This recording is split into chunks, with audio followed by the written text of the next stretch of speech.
Welcome to our channel. నేను నవీన్. గరికపాటి గారు తనదైన శైలిలో ఉమ్మి వేస్తే అంటూ ఆయన ముక్కుసూటిగా కౌంటర్ ఇచ్చే ప్రయత్నం చేశారు నాన్వేషన్కి. ప్రస్తుతం ఆ కమెంట్స్ వైరల్ అవుతున్నాయి. ప్రస్తుతం ఆ టాపిక్ గురించి మనతో మాట్లాడడానికి సినీ అనలిస్ట్ శ్రవణ్ గారు ఉన్నారు. సార్తో మాట్లాడతాం. నమస్తే అండి. నమస్తే అండి. గరికపాటి గారు తనదైన శైలిలో ఉమ్మి వేస్తే అంటూ స్టార్ట్ చేసి నాన్వేషన్కి ఇచ్చి పడేశారని చెప్పుకోవాలి. సో ఆ సారాంశం ఏంటండి? ఇంకా నెక్స్ట్ ఏమేమన్నారు, లేకపోతే అంతటితో మారతాడని అనుకోవచ్చా? శివాజీ వాక్యాల తర్వాత చాలా మలుపులు తిరిగింది అని చెప్పాలి. ఇంకా నిజంగా చెప్పాలంటే ఇది మన రాష్ట్ర స్థాయి చర్చ కాకుండా జాతీయ స్థాయి చర్చగా మారి చివరికి ఇంటర్పోల్ దేశాల మధ్య పోలీస్ వ్యవస్థ కదిలేంత వరకు వెళ్ళింది ఈ ఇష్యూ. దేశంలో ప్రకంపనలు కూడా వచ్చినాయి. ఎందుకంటే దేవి దేవతల దగ్గర వరకు కూడా రైట్. దాంతో పాటు యావత్తు దేశం కూడా హిందూ మనోభావాలు దెబ్బతిన్నాయని చెప్పేసి యావత్తు హిందూ ప్రపంచం అంతా నాన్ వెజ్ మీద దాడి దిగడం, విమర్శించడం.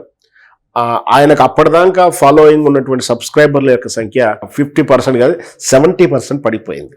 ఛానల్కి రిపోర్ట్స్ వెళ్ళిపోయాయి. అంటే ఒక్కసారిగా అర్ధరాత్రి ఒక జూదంలోనో పేకాటలోనో యుద్ధం వస్తే కొలాప్స్ అయినట్టు నాన్ వెజ్ అనేవాడు నైతికంగా కొలాప్స్ అయ్యాడు. సోషల్ ప్లాట్ఫామ్లో ఆదాయం వచ్చేటువంటి సోషల్ ప్లాట్ఫామ్ ఏ ప్లాట్ఫామ్ మీద తను ఎదిగాడు ఆ ప్లాట్ఫామ్లో అటర్ ఫ్లాప్ అయి డౌన్ అయ్యి 0 స్థాయికి వచ్చాడు. ఈ రెండో దాటి మూడోది ఏంటంటే చిప్పకూడు తినడానికి తాను దగ్గరికి వచ్చాడు. ఏ దేశంలో కూడా స్వేచ్ఛగా బయట తిరగలేనటువంటి ఆ ఆత్మన్యూన్యతా భావంలోకి నెట్టివేయబడ్డాడు. ఇది చాలు అసలు యాక్చువల్గా ఆయనకు శిక్ష.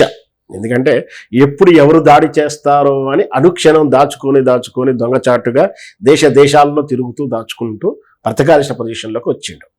పోనీ ధైర్యంగా బయటకు వద్దామంటే ఇండియాకు రాలేరు, ఆ దేశాల్లో తిరగలేరు. ఎందుకంటే ఏ దేశం తిరిగినా ఎక్కడికి వెళ్ళినా కూడా మ్యాక్సిమం ఇండియన్స్ ఉంటారు. సో ఎక్కడికి ఎక్కినా ఏ ఫ్లైట్లో కూడా ఇండియన్స్ 99% ఉంటారు. సో అక్కడ ఖచ్చితంగా ముఖ్యంగా వేరే దేశాల్లో ఉండే వాళ్ళంతా కూడా దేశం మీద ప్రేమ ఉంటుంది. ఇక్కడ హిందూ మనోభావాలే కాదు, ఈ దేశ జాతీయత మీద, దేశ సంస్కృతి మీద, ఈ దేశ ఆదాయాల మీద, ప్రజల సామాజిక విధానాల మీద కూడా కామెంట్ చేశాడు. దేశాన్ని అవమానిస్తూ మాట్లాడాడు. సో ఖచ్చితంగా అందరూ కనిపిస్తే ఉమ్మేస్తారు. నేను దానికి ఏం చెప్పానంటే కనిపిస్తే కుమ్మేస్తారు అనుకున్నాం. కానీ ఇక్కడ చెప్తున్న మధ్య ఉమ్మేస్తారు, ముఖం మీద ఉమ్మేస్తారు. అసలు ఏంట్రా నువ్వేంటి, ఏం చేశావు అని ముఖం మీద ఉమ్మేసి అడిగేలా తనకు తానుగా గోతిలో తీసుకొని పడ్డాడు. దానికి మళ్ళీ సమర్థించుకుంటున్నాడు. ఇంకా దానదన్నట్టు తనను విమర్శిస్తూనో తను ప్రశ్నించినటువంటి ఒక సోషల్ ఇన్ఫ్లుయెన్సర్ యూట్యూబర్నే బెదిరిస్తున్న తీరు చూశారు అందరూ. ఏ జూడ్ గురించి అంటున్నారా? ఎస్, బెదిరిస్తున్న తీరు చూస్తున్నాం.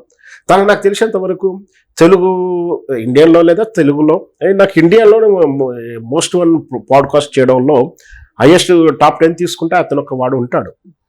ఇంకా రేరుగా ఉన్నారు. సరే ఇండివిజువల్ జర్నలిజం, ఇండివిజువల్ పాడ్కాస్టింగ్ దానికి ఏ పేరు పెట్టినా కూడా తనకు తాను కంటెంట్ తోటే బాగా వ్యూవర్షిప్ ఉన్నటువంటి వ్యక్తి ఆయన. సరే ఆయన ఏ విధంగా ఆయన ఎడ్యుకేషన్ ఏంటి అవన్నీ మనకు అనవసరం, కానీ ఆయన చెప్తున్న దానికి వ్యూవర్షిప్ ఉంటుంది, సారాంశం బాగుంటుంది. అట్లాంటి వారిని కూడా నువ్వు టార్గెట్ చేసి ఇష్టం వచ్చినట్టు బెదిరిస్తున్నావు. వాళ్ళ చరిత్ర ఏదో చెప్తా అంటావు. ఏం లేకుండా ఇట్లా బెదిరిస్తున్న తీరు చూసి చివరికి ఎవరికి హాని చేయని తన పని తాను చేసుకుపోయేటువంటి ప్రవచనకర్తన వాళ్ళ కంటెంట్లో కూడా ఏలు పెట్టేసి వాళ్ళని అన్య పదాలతో అసభ్యంగా మాట్లాడుతూ వెటకారంగా మాట్లాడి అవమానకరంగా మాట్లాడితే అందరూ అయితే ఇంకొక ప్రవచనకర్త ఉన్నాడు మనకు తెలుసు, చాగంటి గారు అయితే పోనీలే పాపం ఎవరు పాపనాలే పోతారు అనుకొని సైలెంట్గా మూసుకొని తన పని ఏదో తను వెళ్ళిపోతాడు. కానీ అతను ఈ గరకపాటి అలా కాదు, బస్తీమే సవాల్ అంటాడు. ఎందుకంటే ఆయన కమ్యూనిస్టు, నాస్తికుడు, ఆస్తికుడు, ఆధ్యాత్మిక విషయ పరిజ్ఞానం ఉన్నవాడు, ప్లస్ సామాజిక రాజకీయాలలో కూడా ఆయన అంటే ఒక పార్టీల విషయం కూడా మాట్లాడతాడు. అంటే ఒక పరిజ్ఞానం ఉంది, అవసరం వస్తే రాజకీయ పార్టీ గురించి మాట్లాడతాడు. అంటే ఏంటంటే ఏదైనా సరే చెప్పదలుచుకున్నప్పుడు స్పష్టంగా చెప్తాడు. అంతటి ఆయనను పట్టుకొని నీకు ఇష్టం వచ్చినట్టు మాట్లాడితే పోనీ ఆయన చెప్పిన సబ్జెక్టులో నీకు ఆయన విభేదం ఉంటే, నీ సిద్ధాంతాలు విరుద్ధంగా ఉంటే డిబేట్ చేయాలి. కానీ అట్లా బూతులు మాట్లాడడం అన్నీ చేస్తే కోపం వచ్చింది. దాంతో గరకపాటి గారు కూడా తన ప్రవచన సమయంలో ఇండైరెక్ట్గానే కొన్ని వ్యాఖ్యలు చేశాడు. ఆ వాక్యాల సారాంశంగా చూస్తే అది అందరికి అర్థమైపోతుంది. ఈ నాన్ వెజ్ అటువంటి ప్రపంచ వ్యభిచారుని గురించే చెప్పినట్టుగా అర్థమైపోతా ఉంటుంది. ఇప్పటి వరకు చాలా సహనంగా గరికపాటి గారు వేచి చూశారు. ఎందుకంటే ప్రతిదానికి కౌంటర్ ఇవ్వడం కూడా ఆయనకి ఇష్టం లేదు.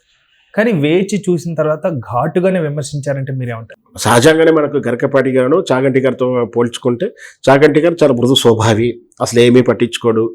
కానీ గరికపాటి అలా కాదు, అయినా కూడా సహనం పాటించాడు. ఇంకా ఇంకో మాట అన్నాడు, నేను సహనం పాటిస్తాను కానీ నా అభిమానులు మాత్రం సహనం పాటించారు, ఆ కాస్త 4 ఎక్కువనే ఇచ్చుకుంటారు, వాళ్ళు తగ్గేదేలే అంటున్నారు, దాంట్లో కూడా పై చేయ ఉంటుంది సోషల్ మీడియాలో, గరికపాటి గారి అభిమానులు లేరు, తక్కువేం లేరు, వాళ్ళు మాత్రం ఊరుకోరు అని జరిగింది చెప్పాడా, అలా జరగాలని చెప్పాడా మాత్రం ఆ పదం అయితే అన్నాడు. నిజంగా కూడా ఇప్పుడు గరికపాటి గారు కొన్ని విషయాల్లో 2-3 సార్లు డిబేట్ వచ్చినప్పుడు, ఆయన అంశాలు వచ్చినప్పుడు నేను సిద్ధాంతపరంగా ఆయన విమర్శించాను. డిబేట్ చేయాలి, నువ్వు ఎందుకు కాదంటున్నావు చెప్పగలిగాను, కానీ దానికి బూతులు మాట్లాడాల్సిన అవసరం లేదు. నీకు నచ్చకపోవచ్చు, నువ్వు చదివిన రామాయణం, నువ్వు చదివినటువంటి మహాభారతం వేరే పరిజ్ఞానంతో ఇక్కడ ఈయన చదివింది వేరేలా ఉన్నప్పుడు డిబేట్ చేయాలి. కానీ అవన్నీ వదిలేసి నీ చిల్లర రాజకీయం కోసం, నీ పబ్లిసిటీ కోసం, బెట్టింగ్ యాప్ల విషయంలో జర ముందుకు వస్తే పబ్లిసిటీ అంతా వచ్చేసి ఆయన కొంచెం హీరోలా చూశారు కదా, అది గుర్తుపెట్టేసుకుని నేను ఉమెన్స్ ఏదో చేస్తాను, దేశోద్ధరణ చేస్తాను రేంజ్లో ఆయన, నేను స్త్రీకి కంకణం కట్టుకున్నాను, ఇండియాలో రేపులు అవుతున్నాయని చెప్పి. ఇంకొక విషయం, వాడు చెప్పినటువంటి లెక్కల ప్రకారం చూస్తే ఒక ఇండిపెండెంట్ జర్నలిస్ట్ ఆల్రెడీ ఒక స్టోరీ కూడా చేసేసింది. ఏమిటి అంటే, వాడు ఏదైతే థాయిలాండ్ గురించి చెప్తున్నాడో, దేశం అభివృద్ధి చెందిందని, థాయిలాండ్లో ఎన్ని రేపులు జరుగుతున్నాయి, 7 అవుతున్నాయి పర్ డే, ఇక్కడ 4-5 అవుతుంది. ఇండియాలో 4 నుంచి 5 రేపులు జరుగుతూ ఉన్నాయి, అదే థాయిలాండ్లో 6 నుంచి 7 జరుగుతున్నాయి. ఇండియాలో 140, 180, 150 కోట్ల జనాభా, అడొక 10 కోట్ల జనాభా లోపుగా ఉంటుంది. అంటే విస్తీర్ణ ప్రకారం చూస్తే రేష్ ఎంత తక్కువ ఉంది, అయినా అక్కడ జరుగుతుంది. ప్లస్ అక్కడ వ్యభిచారం అనేది లైసెన్స్డ్ అయినా కూడా రేపులు జరుగుతున్నాయి అక్కడ. అంటే ఏ దేశం ముందున్నట్టు, ఏ దేశం వెనుకున్నట్టు, అసలు ఆ కంపారిటివ్ ఎందుకు వస్తుంది? ఆ కంపారిటివ్ చేయాల్సిన అంశమే కాదు అది. సో అజ్ఞానంతో మాట్లాడుతున్నటువంటి ఆ అన్వేష్కు ఇట్లా ప్రవచనం చేసి సమాజంలో ఆధ్యాత్మిక భావన, ఇంకొక రకంగా పాపభీతి, అంటే ఒకరు మోసం చేయాలన్నటువంటి, చెడు చేయాలంటే ఆలోచన నుంచి మనిషిని సద్మార్గంలో నడిపించే ప్రయత్నంలో చేసేటువంటి ప్రవచకుల కర్తల వల్ల కూడా ఇట్లా వ్యాఖ్యలు చేయడం. ఆయన కూడా సహనం తగ్గించుకొని, అంటే సహనం కొంచెం కోల్పోవడంలో కొంచెం తగ్గించుకొని చొరకలు అంటించాడు, చాలా చక్కగా చెప్పాడు, హెచ్చరించాడని కూడా మనం చెప్పాం. సో అయితే ఇప్పుడు ఈ వివాదం ఈయన కౌంటర్ ఇవ్వడంతో ఆగుతుందంటారా, లేకపోతే అన్వేష్ మళ్ళీ కౌంటర్ వేసే ప్రయత్నం చేస్తాడనుకుంటారు? ఖచ్చితంగా అన్వేష్ అది తీటనోరనే చెప్పొచ్చు. నేనైతే అతను ఇంకా ఊరుకుంటాడైతే నేను అనుకోను. బహుశా ఎందుకంటే అతనికి ఏదో ఒకటి వైరల్ అవ్వాలి. ఆల్ ఆఫ్ సడన్ ఇంకోటి ఏంటంటే, అతను ఎట్లా ఊరుకోడు. ఎందుకు చెప్తానంటే, ఇప్పుడు ఆయనకు సబ్స్క్రైబ్ పడిపోయారు, వ్యూస్ తగ్గిపోయాయి, ఎర్నింగ్ తగ్గిపోయి, తను ఎంతసేపు కాంట్రవర్షన్ టాపిక్స్, వాడిని తిట్టేదో వీళ్ళు తిట్టే గొడవలు పెట్టుకునే వీడియోలు అప్లోడ్ చేస్తుంటేనే ఏమన్నాడు, గరికపాటిని తిట్టాడంటే ఏం తిట్టాడో చూద్దాం ఆ వీడియో చూసే వాళ్ళు కూడా ఉంటారు కదా, అట్లా వ్యూవర్షిప్ కోసమైనా పిలిచి గజ్జాలు పెట్టుకుంటుంటాడు. ఖచ్చితంగా వాడు కావాలని గొడవలు చేస్తానికి, కావాలని కాంట్రవర్షన్ వ్యూవర్షిప్ కోసమే వాళ్ళు ఏదో ఒకటి మాట్లాడుతుండొచ్చు. కానీ ఆ మాట్లాడే దాంట్లో కూడా ఒక నైతికతలో పద్ధతిగా ఉంటున్నామో పర్లేదు. అక్కడ కూడా మళ్ళీ అనైతికంగా మాట్లాడినప్పుడు అట్లాగే నోటు దురుస్తత్వం చూస్తే మాత్రం ఈసారి ఏదైతే గరికపాటి గారు చెప్పారో అది ఖచ్చితంగా ఆయనకు పెళ్ళి అయితే జరుగుతుంది.